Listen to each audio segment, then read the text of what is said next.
Graças a paz, queridos. Boa noite a você que esperou a live de hoje.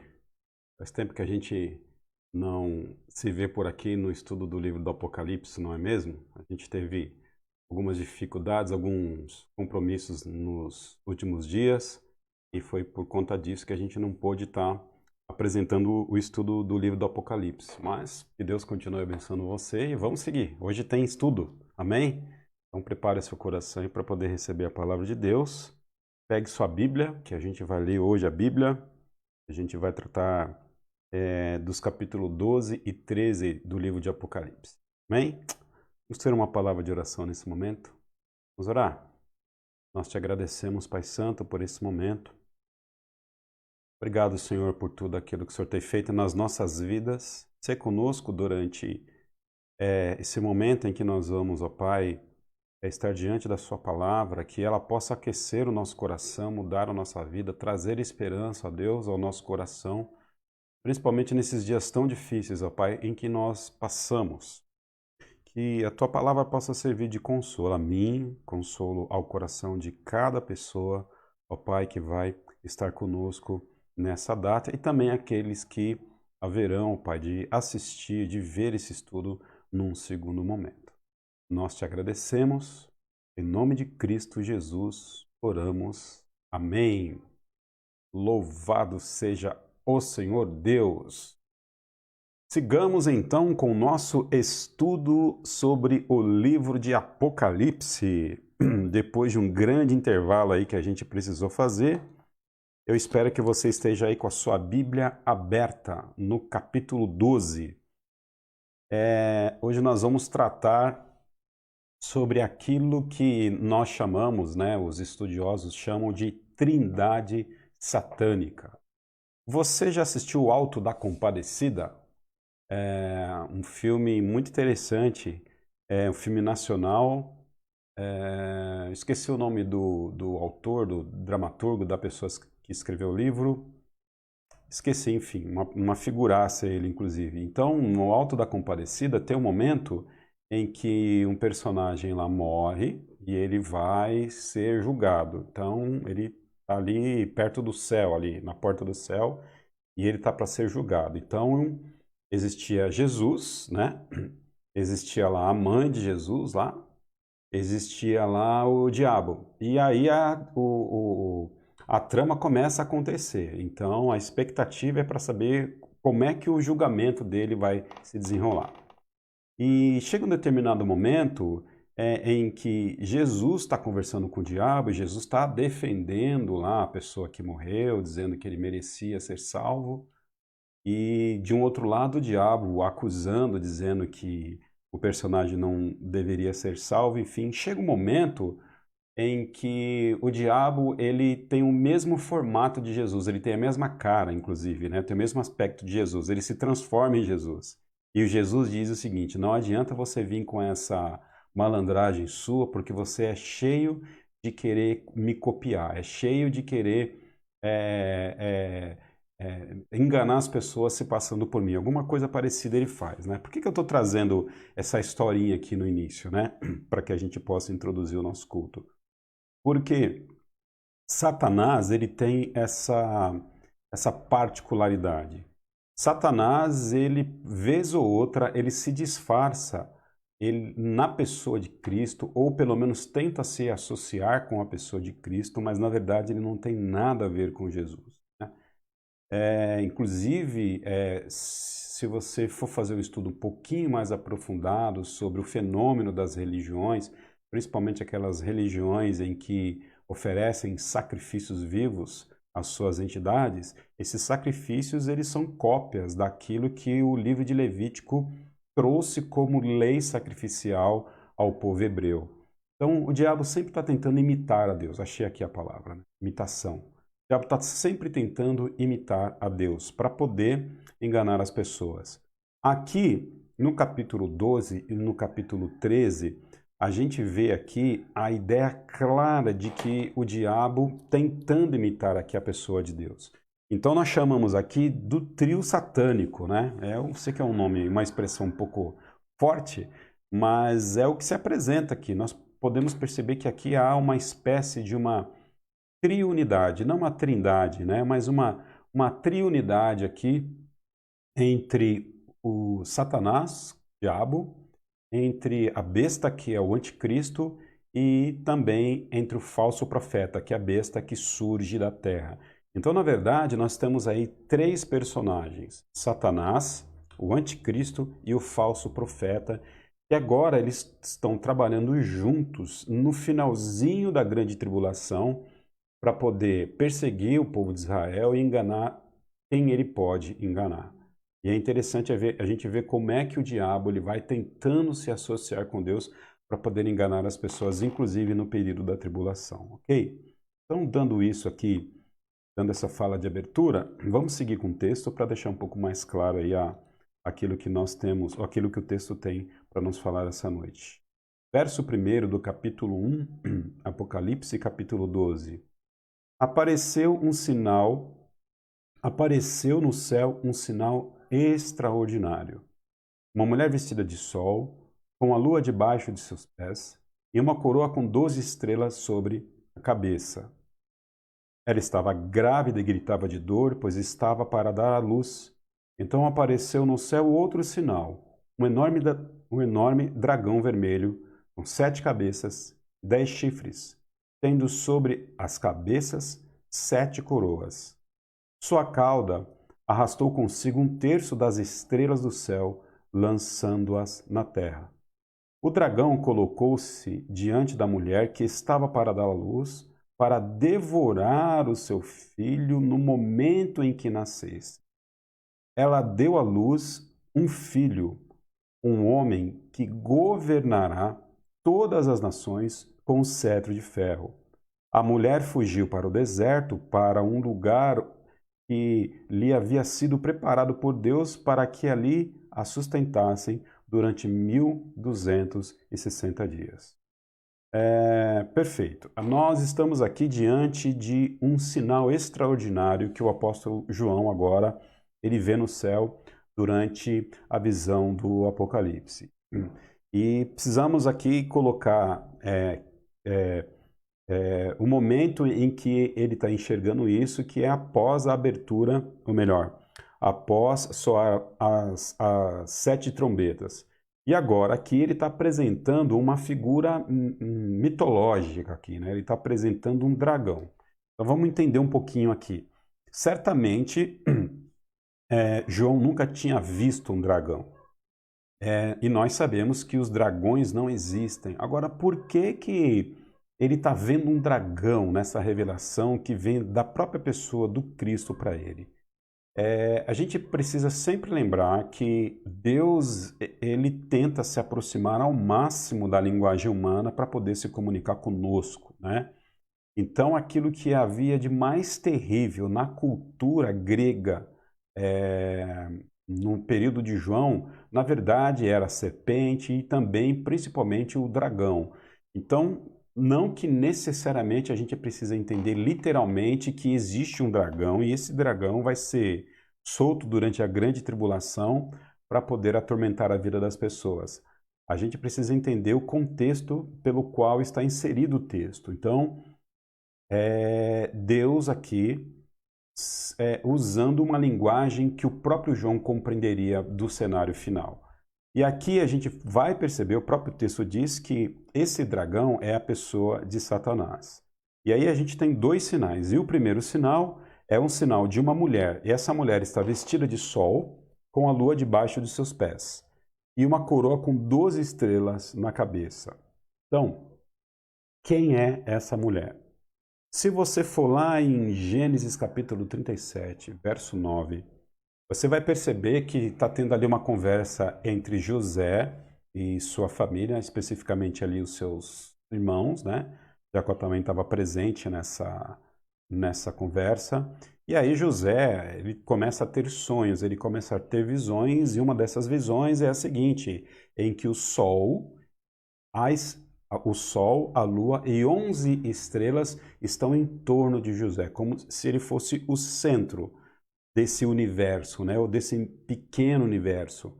E ali Naturalmente, Jacó inclusive repreende a ele: você acha que eu e sua mãe vamos te servir? Que a gente vai se dobrar diante de você? Naturalmente, o próprio Jacó interpreta que o sol é ele, a lua é Raquel, sua mãe, e os 11 irmãos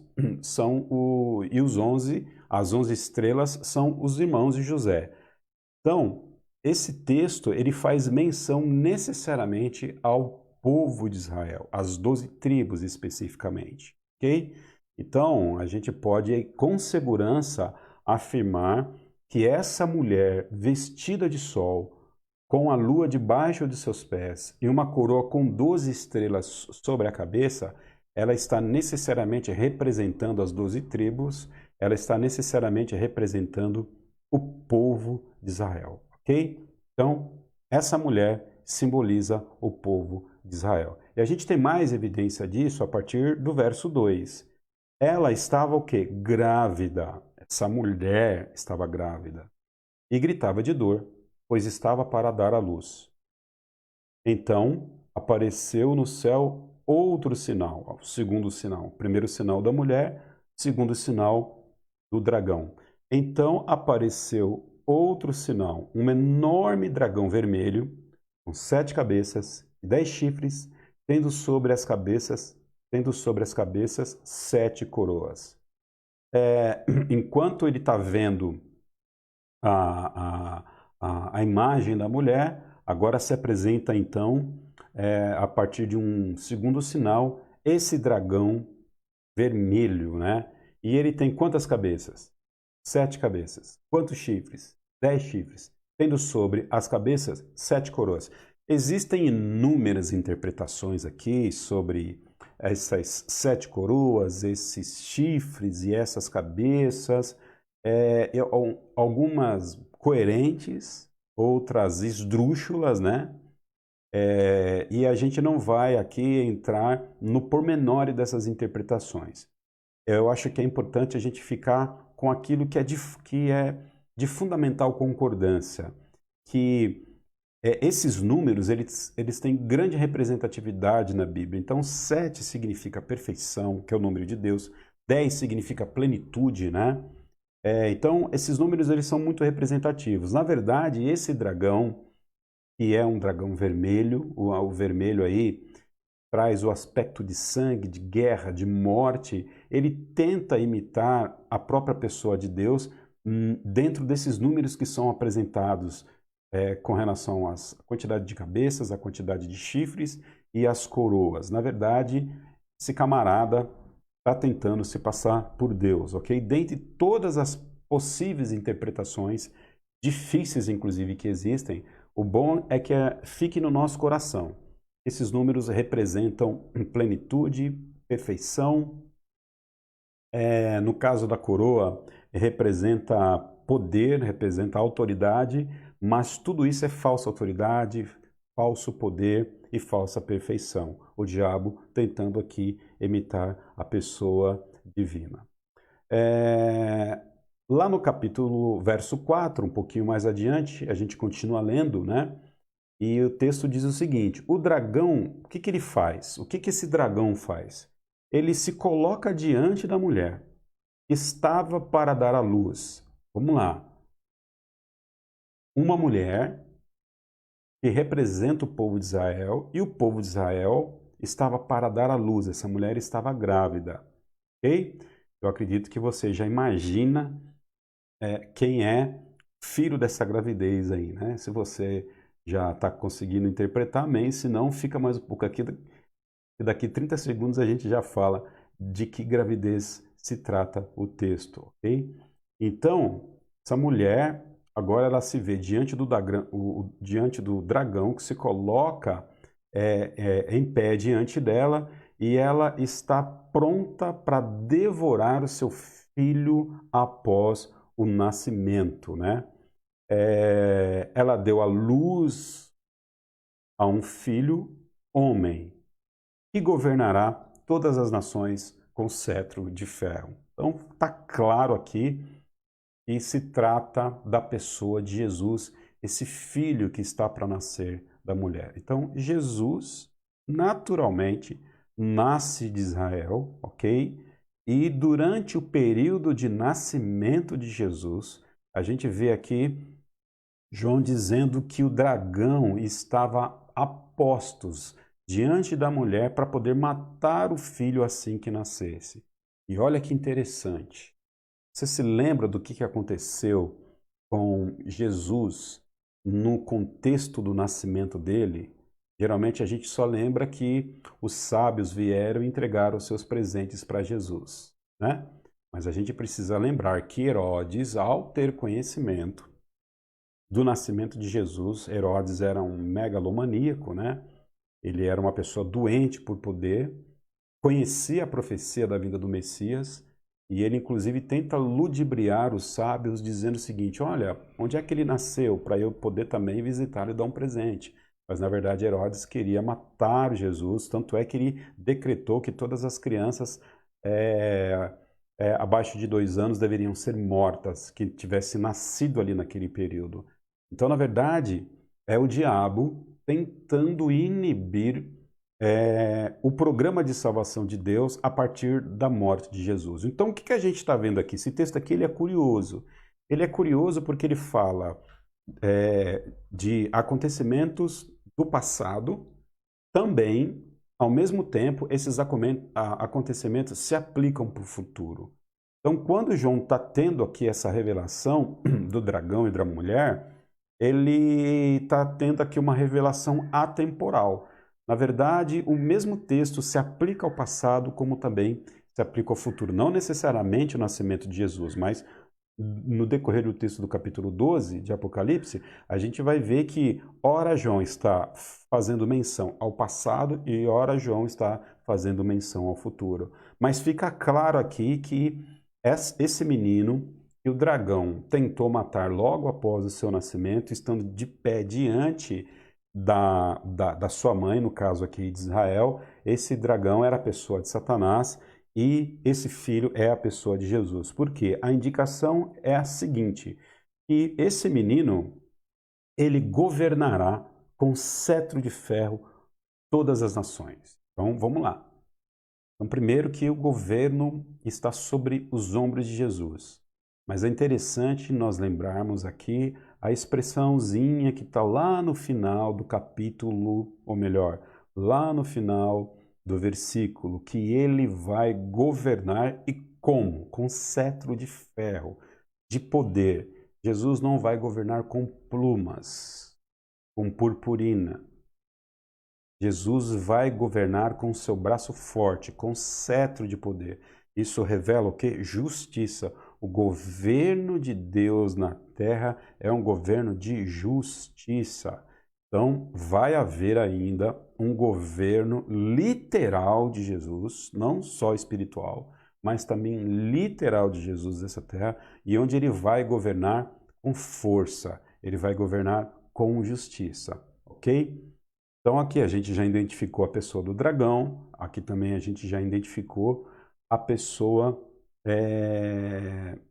o filho da mulher, né? E aí nós entendemos também que a gente já identificou aqui a mulher como sendo a nação de Israel. Até aí tudo bem? Acredito que sim, né? Sigamos então. A interpretação de que a mulher seja Maria está errado? Não necessariamente, Fabi. Você pode também interpretar como Maria, mas não só isso, né? A Fabi está fazendo uma pergunta aqui, que está errado interpretar essa mulher como Maria. O que a gente precisa entender é que não necessariamente é um indivíduo lá, a Maria, né? A pessoa enquanto indivíduo. Mas é ela também porque ela faz parte da nação de Israel. Então, a interpretação mais apropriada é apontar como sendo a nação de Israel, da qual Maria também faz parte e da qual também Jesus nasceu de Maria, ok? Mas olhar essa figura e identificá-la como Maria não é a melhor interpretação, apesar de você poder colocar Maria nessa mistura aí, e bater ela nesse liquidificador todo da interpretação. mas a melhor interpretação é a nação de Israel, ok? Se alguém te perguntar, é Maria ou é a nação de Israel? Melhor resposta é a nação de Israel. Porém, Maria faz parte da nação de Israel. Nenhum problema aí, ok? Espero ter respondido. E não complicado. Sigamos em frente. Ok, ok.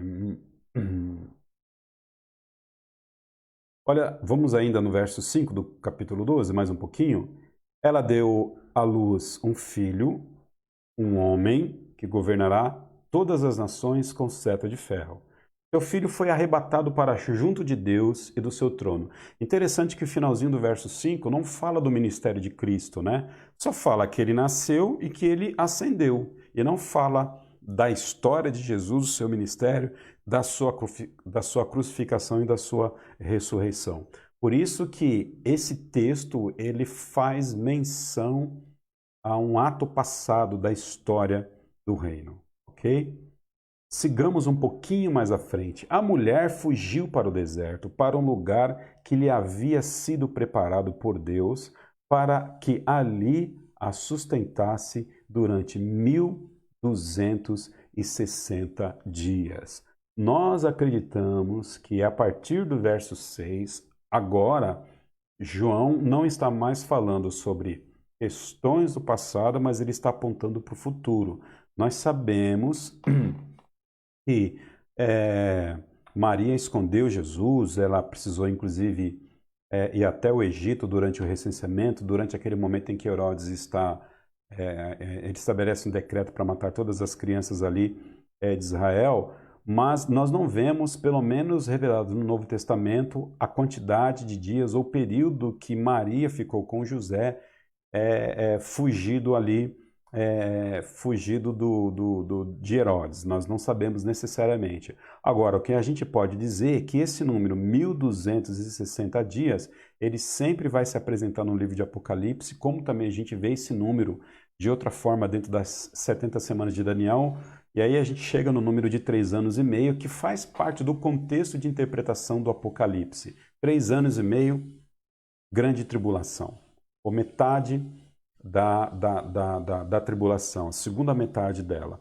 Então agora a gente está podendo aqui, olhando o texto, dizer que a melhor interpretação é que num determinado momento, durante a segunda metade da tribulação, vai haver a necessidade da nação de Israel fugir de onde ela está, até porque a gente sabe que os gentios entrarão em Israel, pisarão sobre ela, conforme a gente já viu isso aqui, e vai haver a necessidade de haver uma diáspora, um espalhamento do povo de Israel, mais uma vez, para as regiões, e nós acreditamos que Deus vai preservar um remanescente, não todo Israel, não todo, ok?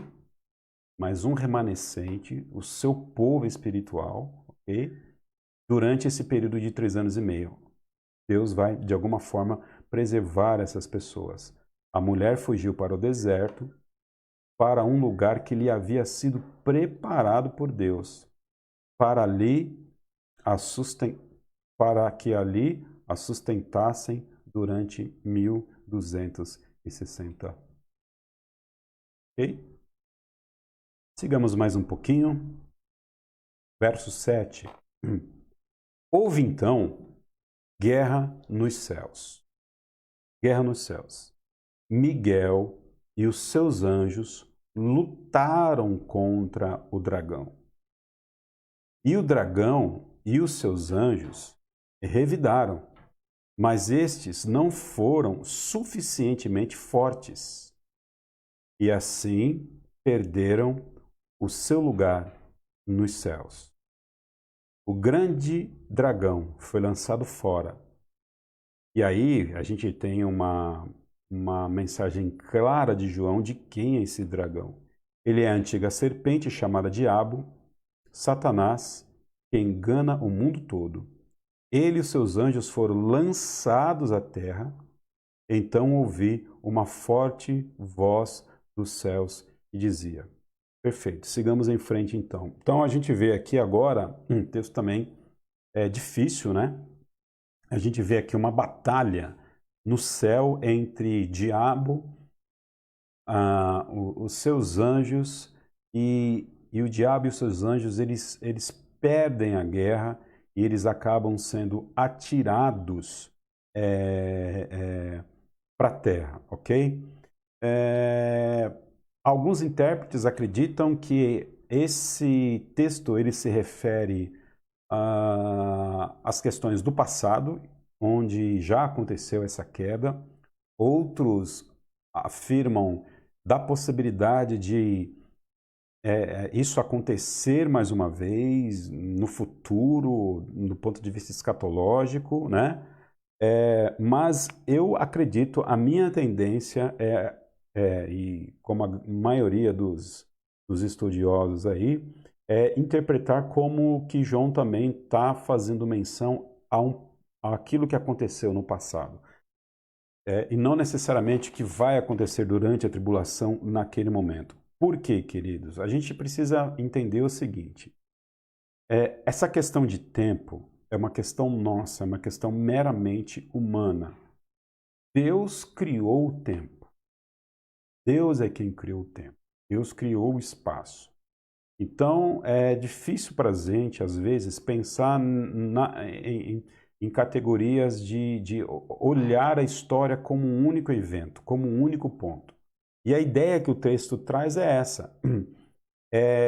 João tendo uma visão já da consumação de todas as coisas.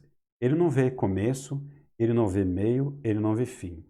Na verdade, ele vê a história dentro de um único ponto. E nesse único ponto, ele vê Jesus nascendo, como a gente olhou o texto aqui, Jesus ascendendo os céus, como a gente olhou o texto, ele vê Jesus nascendo de Israel, ele vê o dragão se colocando diante de Jesus para poder tirar a vida aqui, e é a pessoa do diabo que toma o coração de Herodes para fazer isso.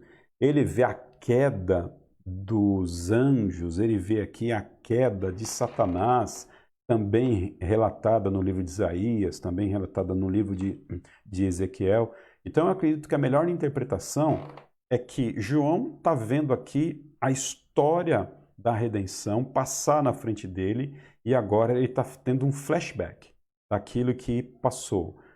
Para trazer a ideia, e aí eu acho que é o que mais alicerça a nossa interpretação, que dá fundamento para a gente afirmar isso, para trazer a ideia para nós, para os leitores, para a Igreja de Cristo, que Deus ele é o Senhor da história, né? Deus é o Senhor de todos os eventos. Então todos os eventos estão conectados dentro do plano redentivo do Senhor, dentro de um plano maior. Então, o nascimento de Jesus, a fuga de Jesus para o Egito, Herodes tentando matar Jesus Cristo, o diabo lutando com Deus, onde uma terça parte das estrelas ou dos anjos, eles são lançados fora, eles caem. Lucas capítulo 10, se eu não me engano, verso 18, né? Eu sei que está lá em Lucas 10, e Jesus diz, eu vi Satanás cair do céu como um raio, né? Então, João está tendo uma visão panorâmica, uma visão geral de todo o quadro escatológico, de todo o quadro do plano de redenção do Senhor. E eu acho isso maravilhoso. Eu acredito que essa comunicação que o texto dá, ela é a chave para que a gente, ou pelo menos o fundamento, que a gente pode entender que esse texto necessariamente ele fala aqui do passado e também do futuro, com aplicações no futuro. Isso eu não tenho dúvida. Isso eu não tenho dúvida. Ok? Sigamos então em frente. Vamos em frente.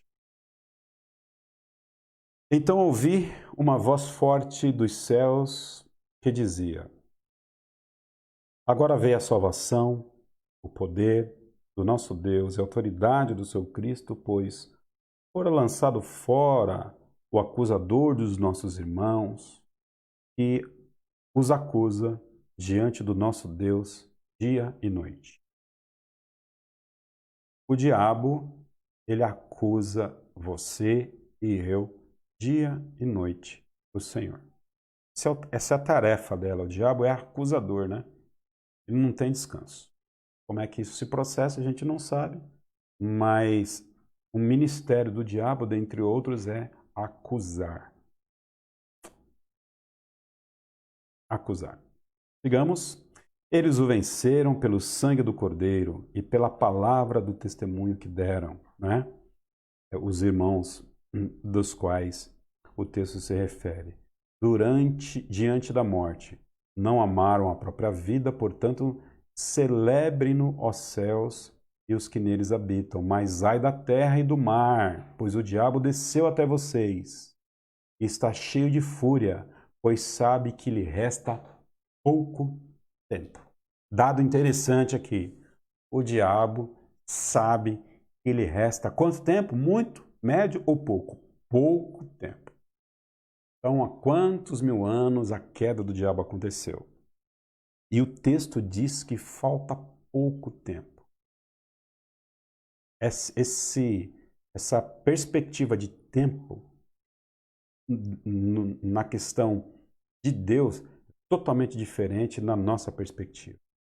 João está dizendo que falta pouco tempo para o diabo. Para nós, já passou pelo menos, sei lá, não sei quando o diabo caiu, mas pelo menos da vinda de Jesus 2000 anos. Então, certamente é mais de 2000 anos. E para a gente pode parecer pouco tempo, mas para o Senhor o tempo é curtíssimo. Interessante um dado.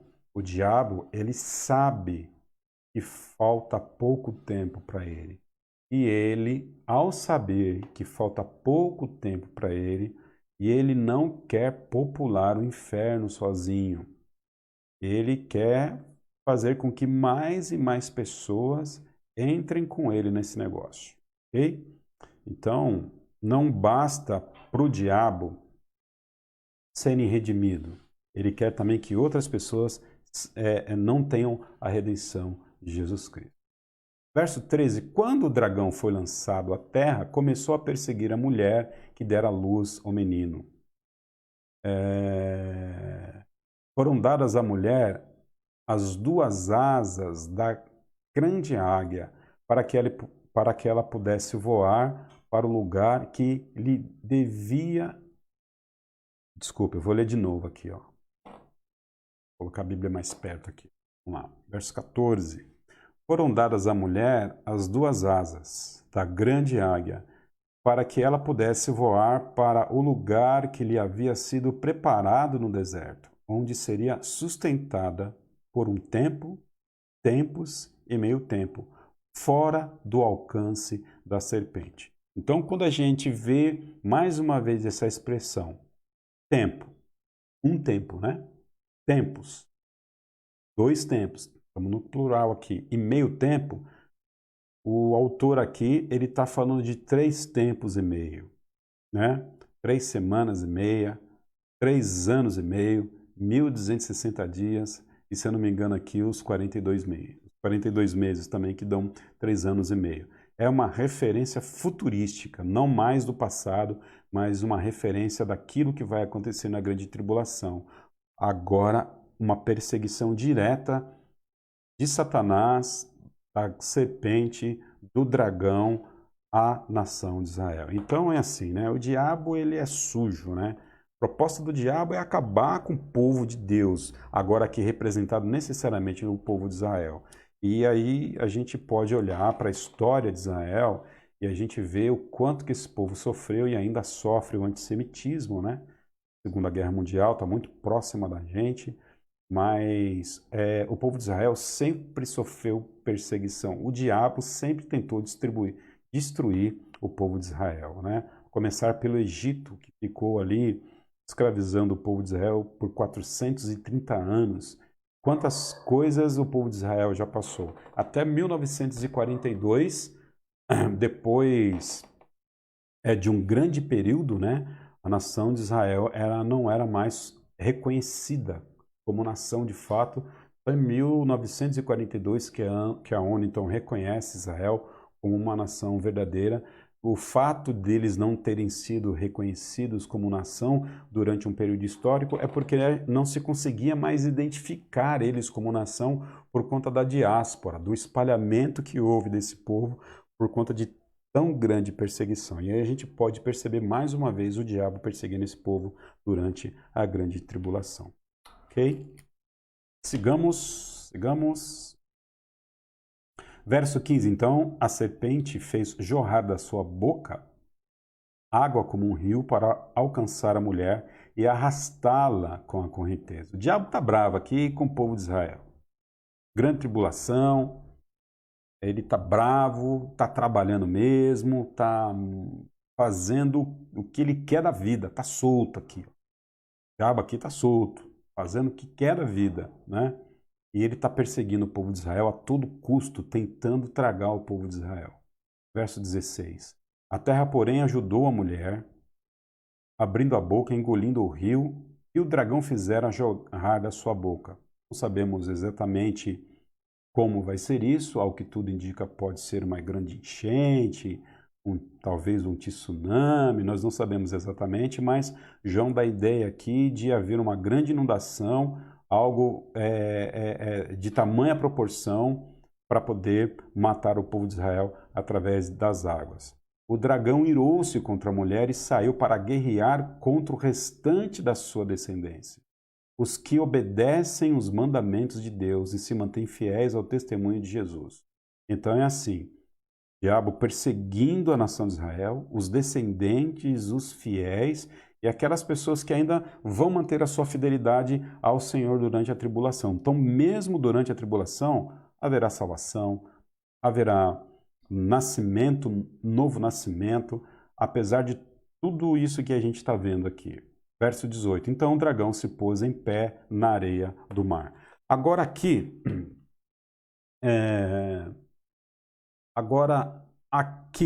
então o dragão se pôs na areia, se pôs em pé na areia do mar. Então a gente vai ver que agora vai aparecer no cenário uma besta, né? Então, o que é uma besta? É um animal indescritível. Então, toda vez que a Bíblia fala de besta, é um animal que não tem descrição, necessariamente, né? Um animal impensante, bruto, chucro. É por isso que a mulinha ou o jumentinho, não sei necessariamente, são chamados de bestas, né?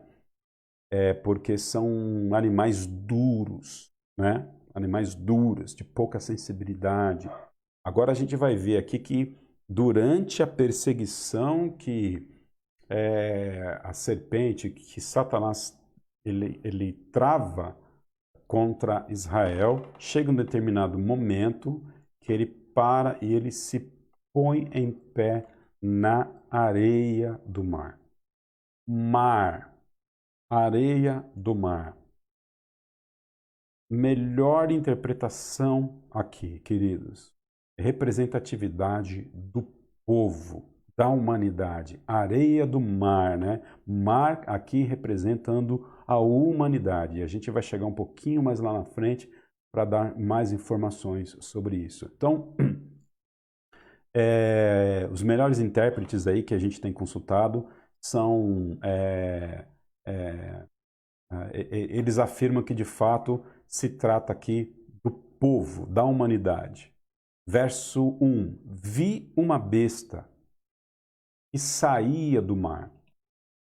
E saía do mar, mar enquanto nações, mar enquanto povo, mar enquanto ordem pública, né?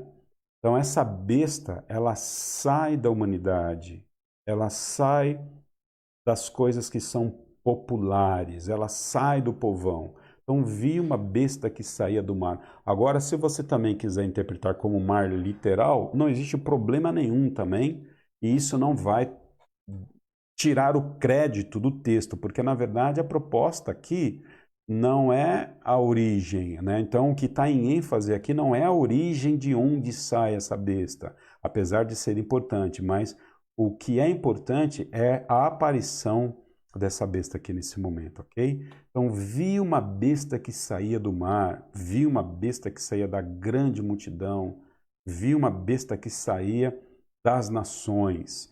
E essa besta tinha quantos chifres? 10 chifres, 7 cabeças, 10 coroas. Sobre cada chifre e cada cabeça, um nome de blasfêmia. ok? Não é aqui a pessoa do dragão, não é a pessoa da serpente, até porque o dragão se coloca em pé diante da areia do mar e aí depois ele vê essa criatura saindo do mar, ok? Mais uma vez aqui, uma imitação de poder, uma imitação de perfeição. Chifre, poder, né? Cabeça, sabedoria, símbolo de sabedoria. 7, né? Número da perfeição, número da plenitude. Espera um pouquinho que a Neide está fazendo uma pergunta aqui. Como a mulher representa o povo de Israel, logo fala que o dragão engoliu o povo de Israel e os gentios, onde estão? Muito bom. Os gentios estão nesse bolo, irmã Neide. Os gentios estão aí. Eles estão sofrendo perseguições no mesmo nível, né?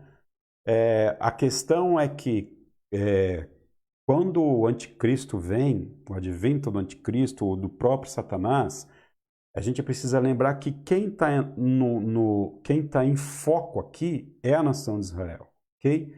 Deus está aqui tratando a nação de Israel, uma vez que a nação de Israel foi a nação escolhida de Deus para que ela pudesse revelar a sua palavra, enfim. Então Deus precisa aqui tratar essa nação, precisa de alguma forma trazer disciplina a ela. Agora, os gentios estão no entorno disso tudo. A humanidade está sofrendo. Por que a humanidade está sofrendo? Olha só, a humanidade está sofrendo porque Deus está tratando um assunto primeiramente com Israel, mas também está sobrando para todo mundo que está em volta, que não citou a pessoa de Jesus Cristo como Salvador, ok? Deus está tratando ali com os seus, mas as pessoas que estão em volta também estão sendo cuidadas dentro desse tratamento. Então, para tentar aqui facilitar a resposta, num primeiro nível, a chinelada é para o povo de Israel. Num segundo nível, a chinelada são para os gentios. A humanidade está sendo tratada, mas quem está encabeçando toda essa cena, o ator principal aqui desse cenário é o povo de Israel. Acho que eu devo ter respondido. Sigamos lá.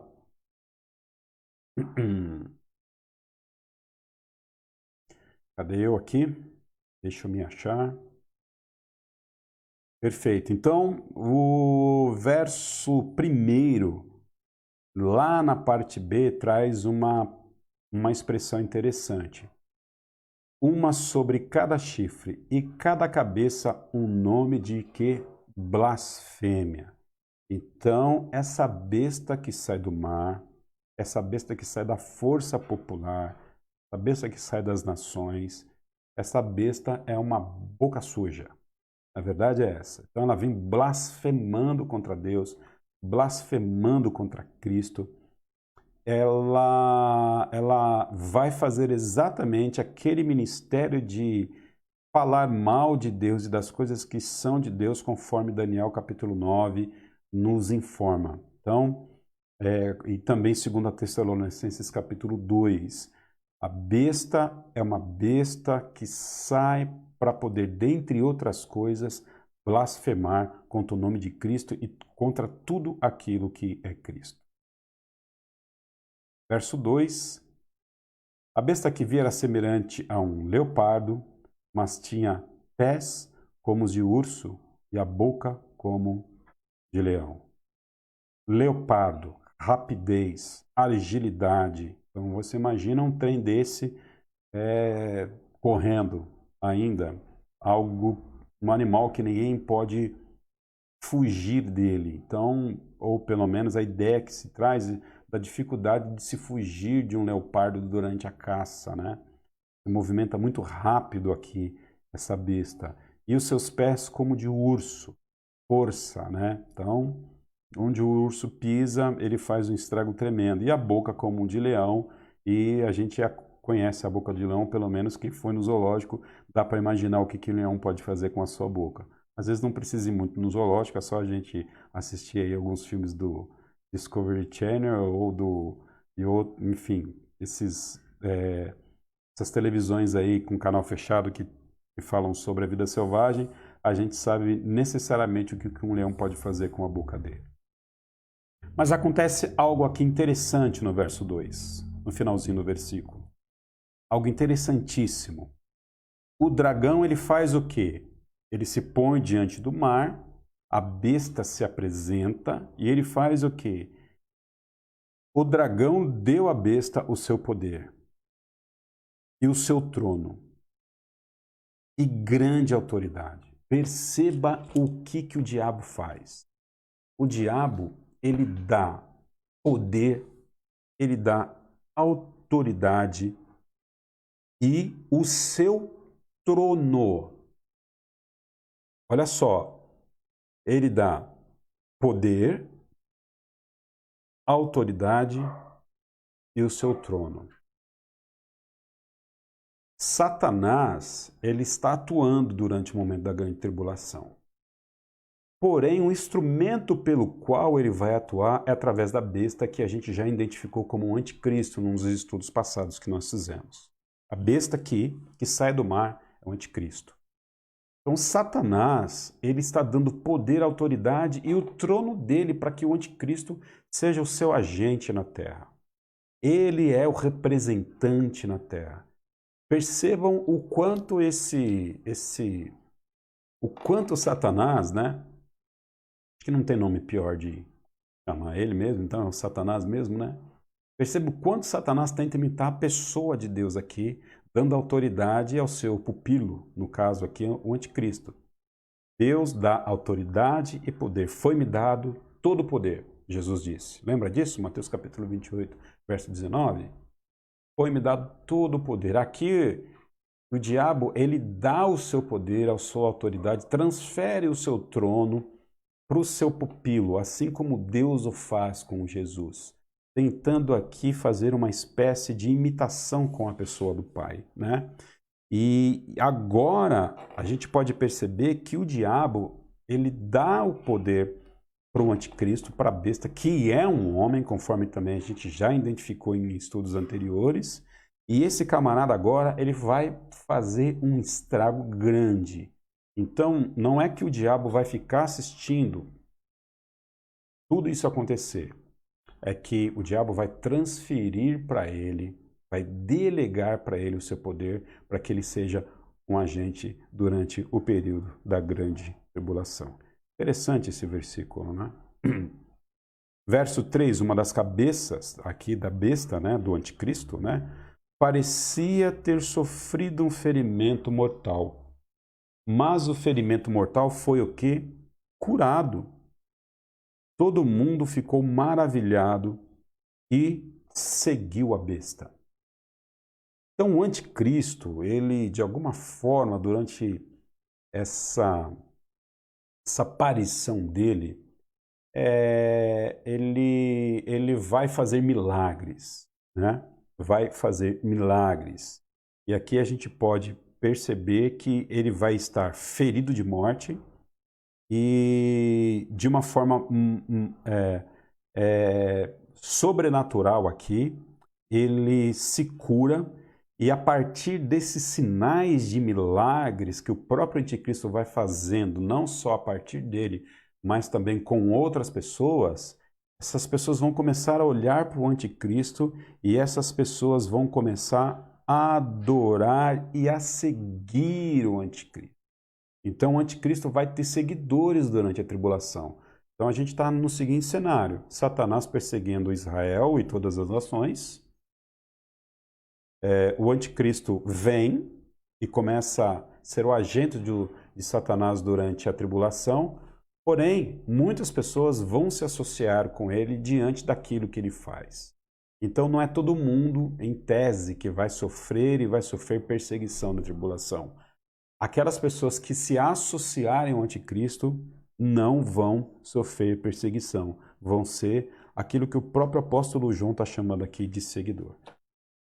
Então, apesar de tudo, essas pessoas ainda vão seguir a besta, seguir o anticristo.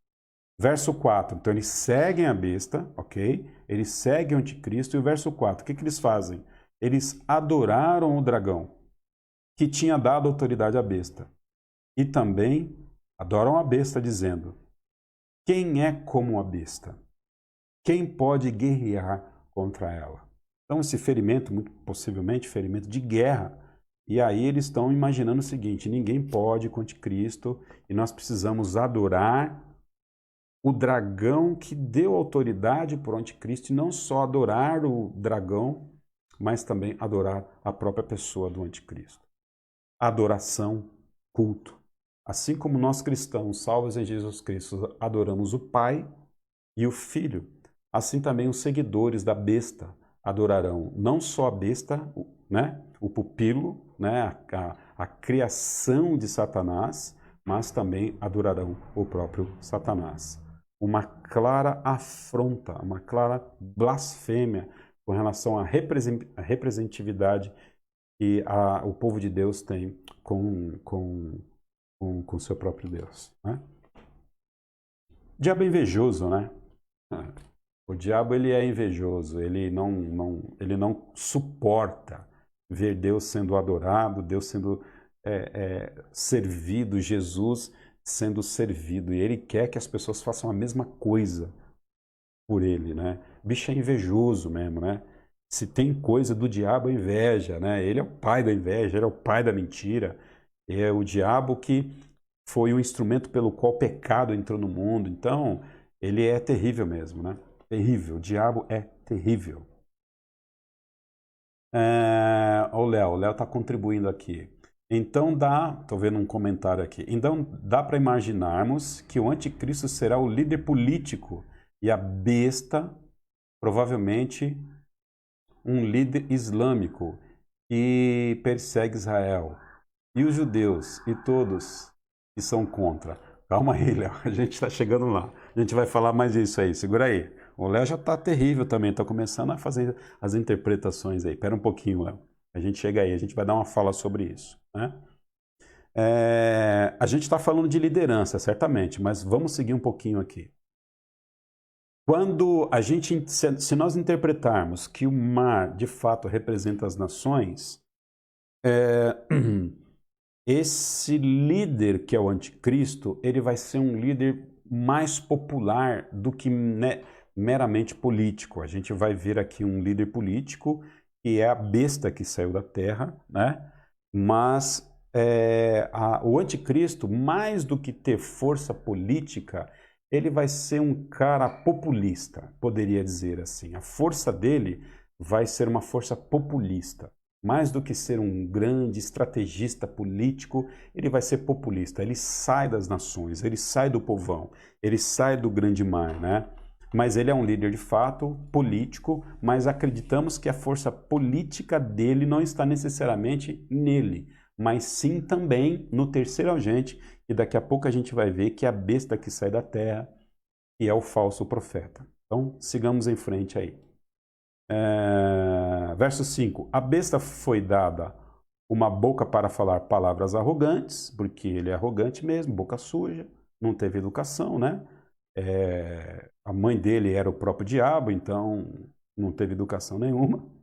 E blasfemas, ele foi dado autoridade para agir durante 42 meses, 3 anos e meio, que é o segundo momento da tribulação. Okay? É o momento em que o anticristo ele vai, juntamente com o dragão, com a serpente, com o diabo, deflagrar a grande tribulação. Verso 6, se cumprindo aqui a profecia de Daniel, capítulo 9, verso 27, e aquilo também que está em 2 Tessalonicenses, capítulo 2. Ele abriu a boca para blasfemar contra Deus e amaldiçoar o seu nome e o seu o quê? Tabernáculo. Lembra lá que nós falamos da construção, mais uma vez, do templo. Então, mais uma expressão que dá fundamento para a gente entender que haverá a reconstrução, mais uma vez, do templo do Senhor. Então, ele blasfemava contra o Senhor e contra o seu tabernáculo, os que habitam nos céus. Então, o camarada xingava todo mundo, né? O camarada xingava todo mundo. Foi-lhe dado poder para guerrear contra os santos e vencê-los. Foi-lhe dada autoridade sobre toda tribo, povo, língua e nação. Gente, olha só, foi-lhe dado poder para guerrear contra os santos e vencê-los. Então, A gente percebe que no livro de Apocalipse, Deus vai permanecer um remanescente, inclusive um remanescente de Israel, ele vai ser protegido.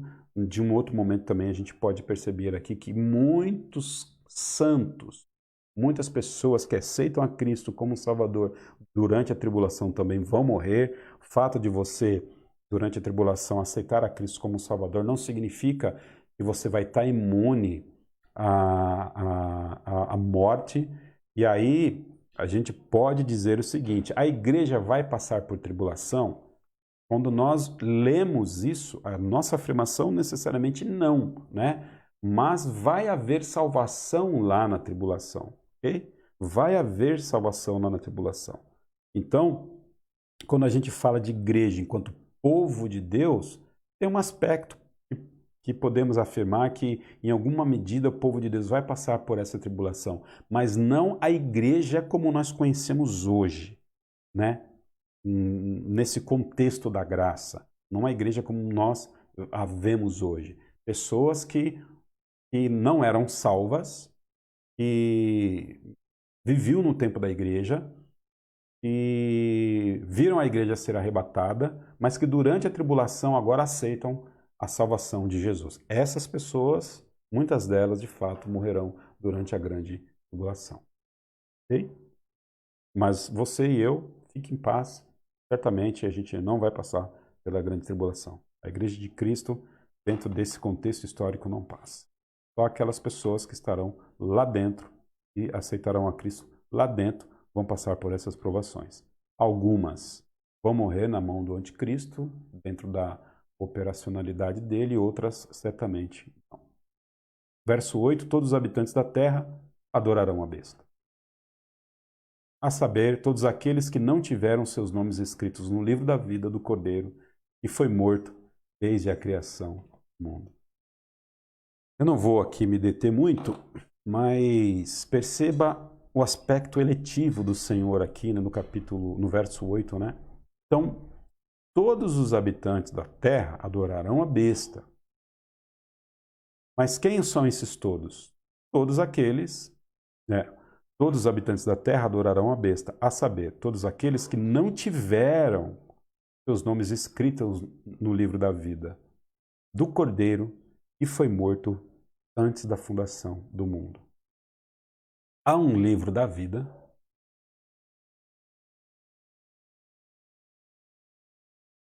e nesse livro estão os nomes das pessoas pelas quais Jesus Cristo morreu. Eu não vou abrir aqui muito isso, né? Estou aqui com a minha língua coçando, mas olha a segurança que Jesus Cristo dá para nós, né? Uma vez salvos, somos salvos. E pela graça, porque um dia, antes da fundação do mundo, ou melhor, não teve nem dia, Jesus Cristo, ele foi visto morto e crucificado para que nós pudéssemos aproveitar a graça salvadora dele. Plano do Senhor. Como diz a canção, um plano perfeito. Aquele que tem ouvidos ouça, se alguém... Já vai dar nosso horário, né? Vou seguir mais um pouquinho aqui. Aquele que tem ouvidos ouça, se alguém há de ir para o cativeiro irá. Se alguém há de ser morto morto a espada haverá de ser. Aqui estão a perseverança e a fidelidade dos santos. Um cântico, né, aqui no final do verso 9 ao verso 10, dizendo o seguinte: aquilo que há de acontecer, e quem há de viver, quem há de morrer, e só os santos fiéis é que vão perseverar durante o momento da tribulação. A besta que saiu da terra, eu acredito que a gente não vai ter tempo para falar da besta que saiu da terra, necessariamente, mas vamos fazer o seguinte: eu vou ler aqui do verso 11 até o verso 18, vou dar uma introdução sobre a natureza dessa besta e aí a gente volta na próxima quarta-feira falando um pouquinho mais dela antes de entrar no capítulo 14 aqui, tá bom? Então, Léo, o anticristo, né, ele é de fato um líder, vai exercer grande influência política, mas o seu porta-voz, né, a pessoa que vai ter mais acesso político, na verdade vai ser a besta que saiu da terra, que a gente vai ver agora.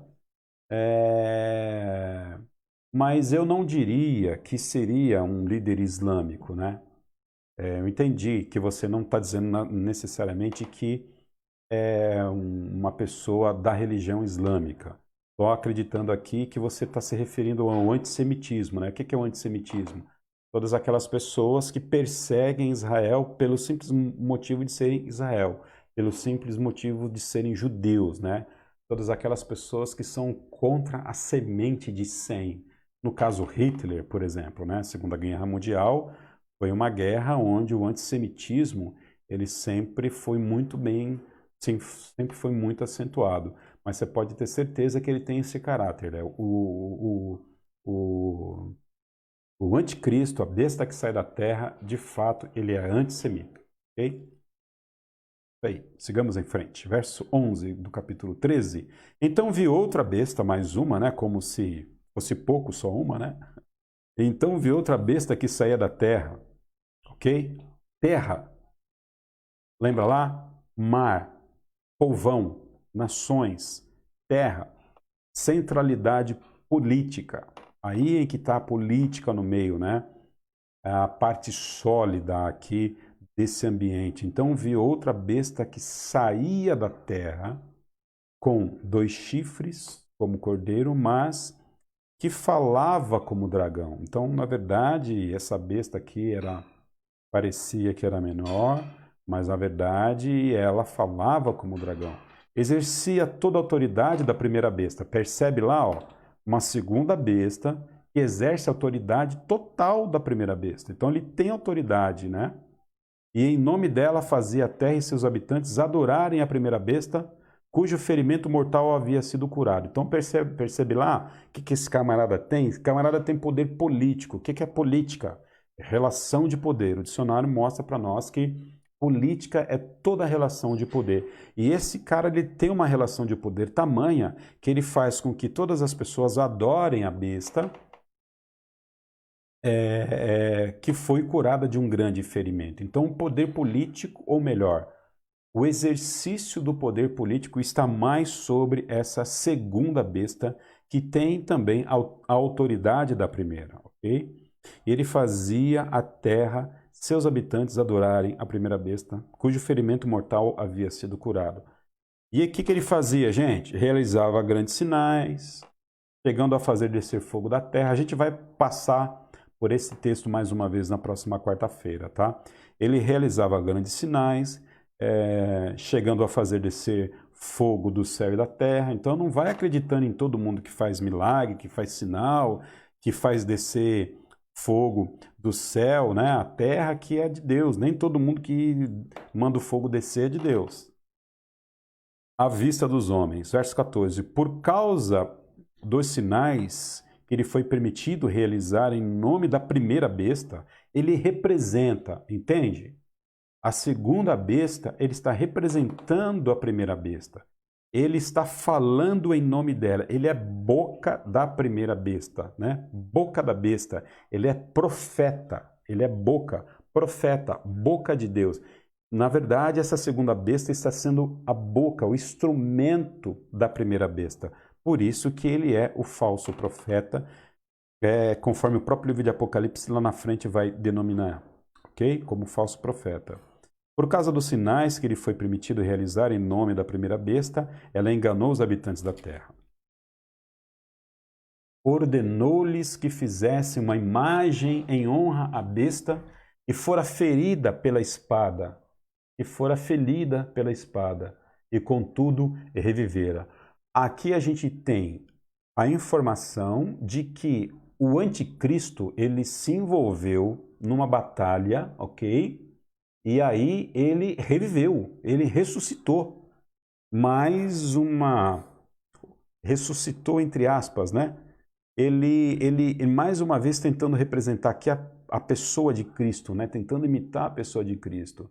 Então, Aqui a gente pode perceber no verso 14 que aquele ferimento que o anticristo sofreu foi um ferimento de morte e todos ficaram assim espantados com o anticristo justamente pelo motivo de que após a morte ele torna a viver como aí uma pseudo-ressurreição, né? Ou uma falsa ressurreição. E a besta que fora ferida pela espada, contudo, revivera.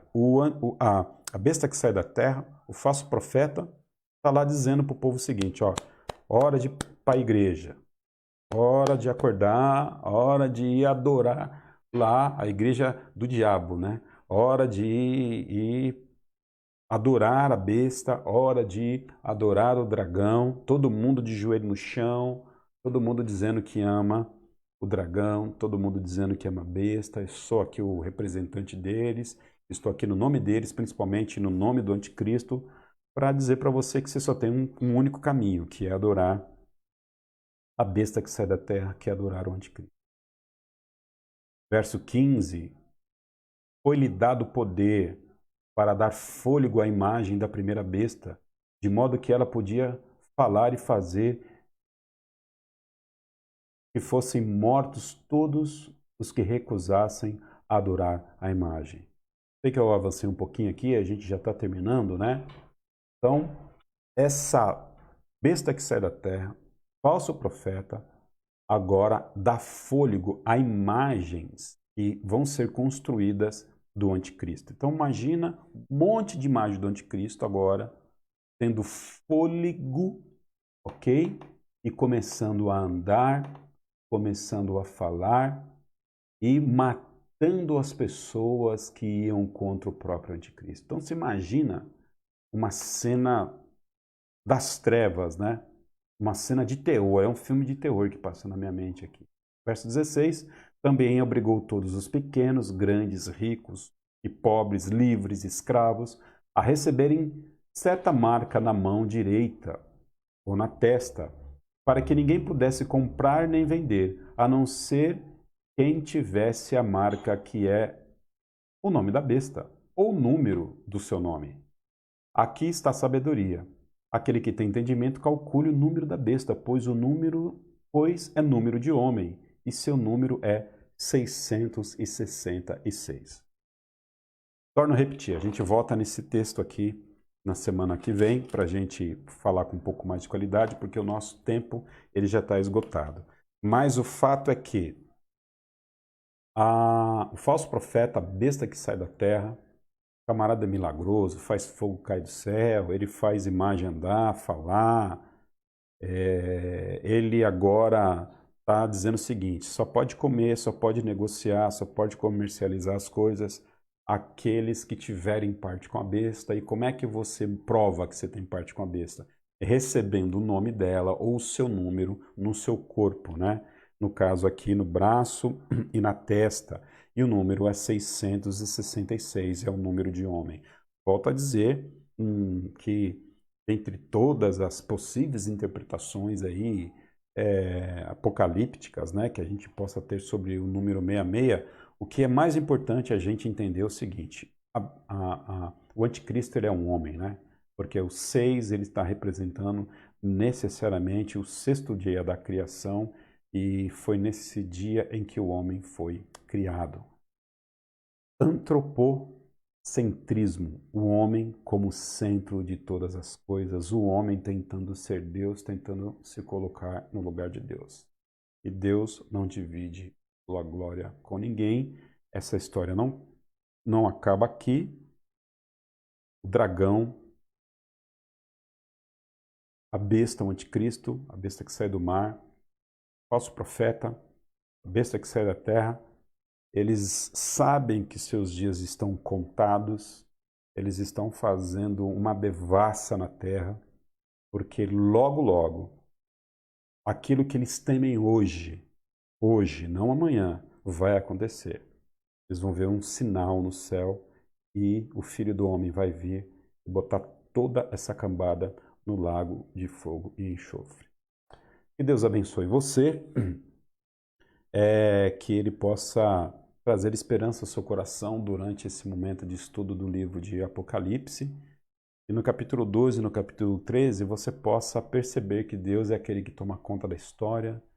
Deus vai tratar ainda a desobediência do povo de Israel durante o momento da grande tribulação. E quem estiver em volta, nesse entorno, vai também sofrer as consequências, assim como sofreu, assim como a nação de Israel vai sofrer. Vai sobrar para todo mundo, mas Deus está tratando ali com a nação de Israel. E durante esse tratamento, o diabo ele vai fazer um estrago inimaginável, muito maior do que tem feito nos nossos dias de hoje. E ele vai fazer isso através do seu pupilo, né? Através do anticristo, que é um homem, que é uma pessoa que vai ser um grande líder de fato, um grande líder populista, vai também ser um líder político, a gente não tem dúvida nenhuma disso, um homem de ciência, mas a gente sabe que ele também vai ter a ajuda do seu porta-voz, né? Uma ajuda aqui, como Moisés tinha a ajuda de Arão, Arão era a boca de Moisés, o anticristo, né, ele também vai ter a sua boca, que é a besta que sai do mar, que é o falso profeta. E o falso profeta é realmente dos representantes dessa trindade satânica. Satanás, anticristo e falso profeta. O diabo tentando imitar a Deus. Mas essa história a gente já sabe onde vai dar. O final vai ser feliz. Não para eles, mas para nós que temos a pessoa de Jesus Cristo morando em nosso coração. Amém? Que Deus os abençoe. Sigamos então uma palavra de oração. Deixa eu ver se tem mais algum comentário aqui. Por enquanto não. Fabi, quero dizer que vai ser canetão mesmo, não tenha dúvida. Tenha dúvida, Fabi? Deus abençoe vocês, meus irmãos. Um beijo no coração, ok? Sigamos firmes aí no nosso estudo do Apocalipse. Semana que vem a gente volta. Vamos orar. Nós agradecemos, ó Pai, por esse dia, por esse momento que nós estamos diante da Sua palavra.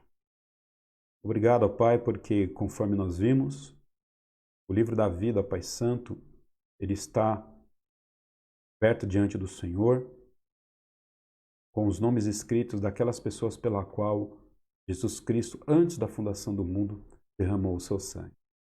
Nós louvamos ao Senhor pela salvação, pela segurança de salvação que o Senhor nos dá.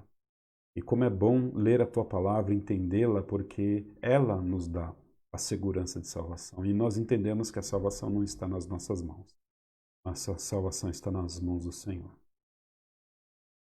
Que o Senhor dê discernimento para nós, discernimento para a Tua igreja. Que nós não possamos, ó Pai, vacilar e titubear durante esses momentos. E a pregação do Evangelho e ganhar, ó Pai Santo, mais pessoas para a igreja seja a nossa tarefa durante esse período, ó Pai, antes da grande tribulação. Dê uma boa noite de descanso a nós. Em nome de Cristo nós oramos. Amém. Deus abençoe você. Deus abençoe a sua vida. Beijo no coração. A irmã Neide, antes de dar o boa noite final, minha versão no versículo 14 fala que a besta foi ferida, mas sobreviveu. Isso muda totalmente a colocação de que ela ressuscitou. Irmã Neide, a gente vai falar um pouquinho sobre isso na próxima quarta-feira, tá bom? Beijo no coração. Deus abençoe. Fique com Deus.